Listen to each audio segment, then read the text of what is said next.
Ya, Anda masih bersama kami di Bincang Halo Indonesia dan kita masih membahas tentang potensi banjir di Jakarta yang semoga tidak banjir. Itu harapan kita semuanya ya. Betul. Oke, kita kembali ke Pak Hendri. Pak Hendri, ini kalau kita lihat fenomena yang terjadi harusnya Maret April sudah selesai musim penghujan beralih ke musim kemarau, tapi masih berlangsung lama hingga mungkin kalau kita lihat juga dari BMKG juga memprediksi akan sampai pertengahan tahun ya musim penghujan ini akan berjalan. Nah, kira-kira dari Dinas Tata Air sendiri persiapan jangka panjangnya seperti apa untuk menghadapi fenomena El Nino yang sudah berkepanjangan ini? Jadi pemerintah Provinsi DKI khususnya di Dinas Tata Air itu selalu punya program sekarang itu normalisasi kali. Normalisasi kali ke kali itu kerjasama dengan Kementerian PUPR, terus NACD yang saya bilang tadi pembangun tanggul. Nah, pemerintah Provinsi DKI juga sekarang ini Dinas Tata Air berkomitmen nih untuk mengembalikan drainase atau saluran yang ada ke fungsi semula. Yang dulu drainasenya tuh 3 meter, sekarang tinggal setengah meter, ada 2 meter. Nah ini nih kita lagi mengembalikan semuanya ini.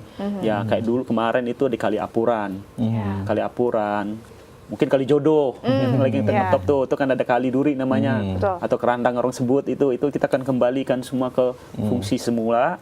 Sehingga ke dimensi atau ukurannya itu kembalikan sehingga aliran air yang melewati itu lancar gitu itu aja. Oke, nah ini sebenarnya berarti ada sekitar 13 sungai ya yang melintas Jakarta, dan untuk kondisinya saat ini mana yang memang sudah bisa dibilang signifikan perbaikannya?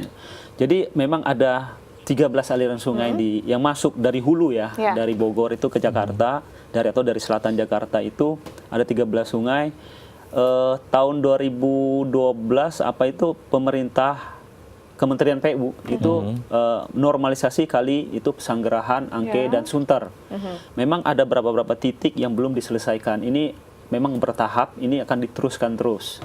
Nah, bekerja sama dengan Pemprov DKI untuk pembebasan lahannya. Nah itu dia permasalahannya berkaitan dengan kehidupan sosial di bantaran kali ya. Nah ini kira-kira ini memang jadi tantangan yang sangat-sangat sulit kah untuk DKI? Ini tantangannya sulit tapi harus diselesaikan. Apalagi gubernur kita Pak Ahok itu komitmen dia untuk mengembalikan ke fungsi kali yang semestinya. Iya, gitu. memang. Apalagi sebenarnya sumber kehidupan ya. Betul sekali. Ya. Oke. Ini kalau kita berbicara jangka panjang nih Pak, memang yang dibutuhkan DKI Jakarta ini apakah kalau bisa kita sebut pemberhentian lah dari hulu air kiriman atau justru infrastruktur yang jauh lebih memadai di Jakarta? Kalau di hulu tuh kayaknya nggak bisa dihentikan. Nggak bisa dihentikan ya. Karena sifat air akan terus mengalir ke bawah dia mencari yang tempat terendah. Berarti salah satu solusi utamanya adalah infrastruktur yang memadai. Infrastruktur yang diadain dan pengaturan air yang perlu. Nah, contohnya gini, ini pemerintah pusat itu lagi membangun sodetan namanya Kali Ciliwung menuju Kali ke BKT. Pada soalnya gini, hasil penelitian bahwa pada saat Kali Ciliwung tinggi BKT-nya rendah. Atau KBT-nya rendah, Kali Banjir Timur rendah. Nah itu lagi disodet sekarang, lagi proses itu sekitar memindahkan 60 meter kubik per detik. Kalau itu udah selesai, kalau nggak salah 2017-2018 itu Kementerian PU selesai. Jadi air dari atas tidak bisa kita bendung, tidak bisa kita tahan, cuman kita atur. Aturnya bisa pakai pintu air, bisa juga kita bangun waduk. Sehingga masuk ke waduk dulu, terus lari ke bawah, kita buka dikit-dikit, lari ke bawah, lari ke hilirnya. Kira-kira seperti itu ya. Nah ini tadi kan sempat disinggung sebelumnya bahwa setelah El Nino akan ada La Nina. Sedangkan ini proses untuk membuat infrastruktur lebih baik. Tapi selama proses ini kan pastinya akan merepotkan saat La Nina datang nih. Sebenarnya masih adakah potensi banjir? Kalau banjir sih, potensi banjir tuh kan jadi gini. Sungai kita, kali kita tuh kan didesain bikin dimensinya itu ada batasnya. Kalau didesain itu batasnya sekian kubik, hujan lebih dari sekian kubik dia akan tidak tertampung, akan atau melimpas.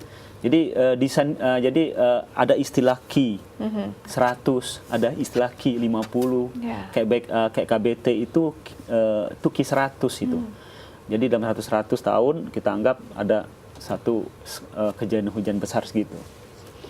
Jadi intinya kalau dijamin 100% nggak banjir sama sekali, ya agak berat ya. Oke, tapi kalau kita berbicara tentang banjir ini sendiri kan memang ada beberapa daerah penyangga di sekitar Jakarta seperti Depok dan juga Bogor. Bagaimana koordinasinya pemerintah DKI Jakarta dengan beberapa daerah penyangga tersebut, Pak? Kemarin itu kan selalu berkoordinasi ya, selalu koordinasi. Tapi saya nggak tahu perkembang itu akan dibangun waduk di Ciawi. Cuman itu kan kementerian ya, saya nggak tahu perkembang gimana. Itu kan untuk menahan air dari gunung atau dari Bogornya dari selatan puncak, ya? dari puncaknya itu untuk masuk ke Jakarta gitu. Tadi kebetulan juga saya nggak begitu ini nih. Tapi memang sudah dipersiapkan untuk daerah-daerah penyangga kota satelit ini agar juga tidak terdampak banjir ya. Kesannya kayak Jakarta jadi. Tapi sebenarnya ini memang harus diantisipasi. Nah, ini kan sebenarnya masyarakat di titik-titik banjir sudah direlokasi lah istilahnya. Tapi ada berapa titik lagi yang sebenarnya memang mereka pasti banjir dan harus mau direlokasi. Ya. Dan masih menjadi hambatan. Ya, jadi gini. Kalau itu mempunyai badannya kali atau miliknya sungai, ya dia harus direlokasi. Betul. Ya kayak Kampung Pulau kemarin, itu kan dia tinggal di miliknya sungai. Ya mantasin mereka banjir. Berapa sih Pak batasnya dari pinggir bibir sungai hingga ke sendiri? Ya itu kalau nggak salah itu 40 meter Pak. 40 meter terus ada jalan inspeksinya biasa kayak gitu. Jadi trasenya kita namain itu 40 atau saya lupa 60 atau 60 atau 40. 60-an mungkin ya. Justru yang terjadi sekarang adalah banyak di pinggir. Iya, ironisnya itulah yang jadi tempat hidup warga ya. Baik, nah ini kalau misalkan kira-kira ada Dinas Tata Air sendiri nih, apa warning mungkin ada himbauan untuk masyarakat untuk bisa mengantisipasi kondisi hingga akhir tahun atau saat menghadapi La Nina? Tadi bisa dibilang untuk potensi banjir 100% tidak ada, tidak mungkin. Tapi apa yang bisa dilakukan? Tidak jamin lah untuk 100%. Ya mungkin kalau tadi saya bilang tadi, tergantung kita mempunyai desain, lebih dari itu, melampaui itu ya akan pas gitu loh. Oke, mungkin ada yang ingin disampaikan? Yang ingin disampaikan mungkin kepada masyarakat, ya kita sama-samalah untuk menjaga pertama sampah, dan juga kita selalu juga bekerja sama dengan Dinas Kebersihan.